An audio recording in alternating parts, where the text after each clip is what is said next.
শোনো খালা, তুমি আসলে মনিকাকে একটু বেশি প্রশ্রয় দিয়ে ফেলেছ।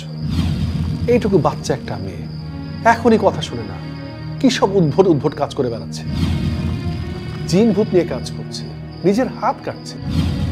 আরে কয়দিন পরে তো সে মানুষ খুন করতেও ভয় পাবে না।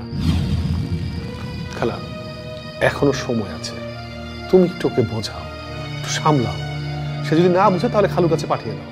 মেয়ে তো আমার আর ছোট না, আর সে মেচিওর না, তাকে বোঝানো আমার পক্ষে আর সম্ভব না। তাহলে কি করবে? মনিকা যা বলবে তাই মেনে নিবে? কি করব সেটাই তো বুঝতে পারছি না। এত বড় একটা দুর্ঘটনা ঘটিয়ে পড়লো, আমি তো ওকে নিয়ে ভয় পাচ্ছি। দেখো খালা, এই বয়সে একটা মেয়ে ইমোশনাল হবে এটাই স্বাভাবিক, কিন্তু সে অতিরিক্ত ইমোশনাল হয়ে উল্টাপাল্টা কাজ করে ফেলবে, সেটা তো কাম্য না। একজন গার্ডিয়ান হিসেবে তোমার উচিত এই সময় তাকে গাইডেন্স করা, তার সমস্যা নিয়ে তার সাথে খোলামেলা কথা বলা, তাকে সুন্দর করে বুঝিয়ে এসব কাজ থেকে বিরত রাখা। হ্যাঁ, সেই চেষ্টা তো আর আমি কম করিনি। তুই তো নিজেই দেখেছিস, প্রয়োজনে যতটুকু স্নেহ করেছি তার থেকে বেশি শাসনও করেছি। এতদিন তো কোনো সমস্যা করেনি, হঠাৎ করে ও যে এত ডেসপারেট হয়ে যাবে সেটা তো কল্পনাও করিনি। তাকে অনেক বুঝিয়েছি, সে কোনো কিছুই শুনতে চাইছে না। খালা, এইভাবে যদি চলতে থাকে তাহলে জিনিসটা কিন্তু আরো খারাপ হবে। হ্যাঁ, সেটা আমিও বুঝতে পারছি। দিন দিন মনিকার পাগলামি বেড়েই যাচ্ছে। রিনাকে থ্রেট করছে, ব্ল্যাক ম্যাজিক করছে, হাত কাটছে, কোন দিন জানি গলায় দড়ি দিয়ে না বসে, আমি সেই চিন্তাই করছি। তুই জানিস, ওর চিন্তায় আমার ঘুম হারাম হয়ে গেছে। রাত বিরাতে উঠে ওকে দেখতে যাই ঘরে, ও ঠিক আছে কিনা, ওর কিছু হয়ে গেল কিনা। কিন্তু এইভাবে আর কতদিন পাহারা দিয়ে রাখবো বল? আমার মনে হয় মনিকাকে ওর বাবার কাছে পাঠিয়ে দেওয়াটা সবচেয়ে বুদ্ধিমানের কাজ হবে। তুমি বেটার খালুর সাথে কথা বলো, ওকে নিয়ে যাওয়ার ব্যবস্থা করতে বলো। তাতে কি সব সমস্যার সমাধান হয়ে যাবে ফাহিম? মনিকা যদি যেতে না চায় আর ও যদি আবার সুইসাইড করার চেষ্টা করে, তখন তুমি কতক্ষণ ওকে পাহারা দিয়ে রাখবে? এভাবে কি সম্ভব? না, আমি অবশ্য একটা কথা ভাবছিলাম। কি কথা? দেখ, জন্ম, মৃত্যু, বিয়ে, এইসবের মধ্যে মানুষের কোনো হাত নেই। আল্লাহ তাআলা যার জন্য যাকে সৃষ্টি করেছে তার সাথেই তার বিয়ে হবে।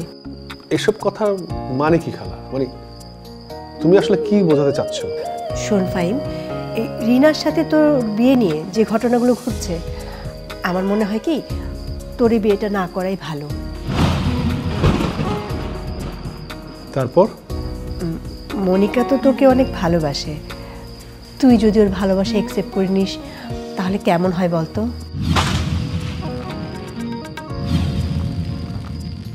হোয়াট?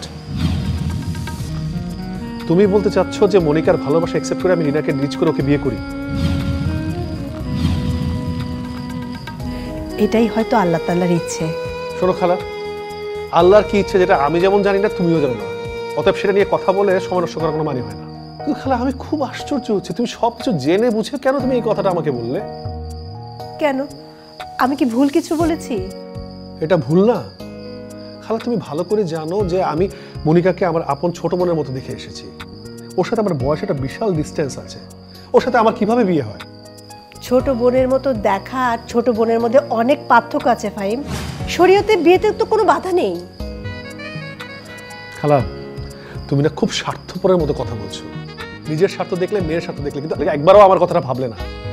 শোন ফাহিম, স্নেহ, মায়া, মমতা এগুলো এমন একটা জিনিস স্বার্থপর হতে মানুষকে বাধ্য করে। একজন মা তার সন্তানের জীবন বাঁচাতে এইটুকু স্বার্থপর হবে না? আজকে মনিকা যদি কোনো কারণে সুইসাইড করে, আমি জেনে শুনে ওকে বাঁচানোর চেষ্টা করব না? খালা, এই বিয়ে অসম্ভব, ইম্পসিবল। কেন সম্ভব না?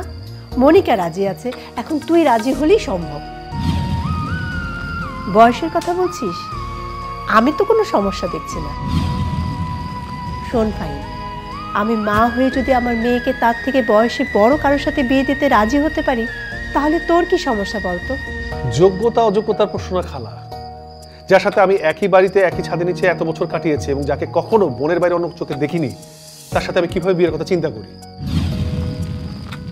যাকে আমি ছোটবেলা থেকে ভাইয়ের স্নেহে বড় করেছি, তাকে আমি বিয়ে করব? খালা, এটা কখনোই হতে পারে না, এটা অসম্ভব।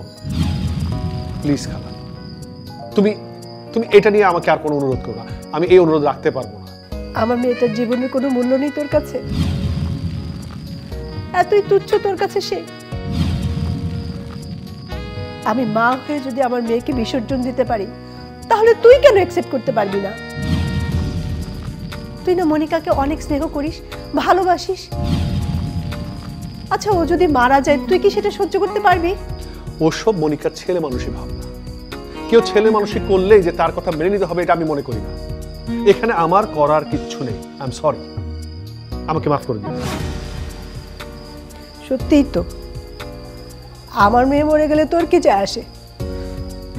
ঠিক আছে, এখন থেকে আমি আর তোকে কোনো অনুরোধ করব না।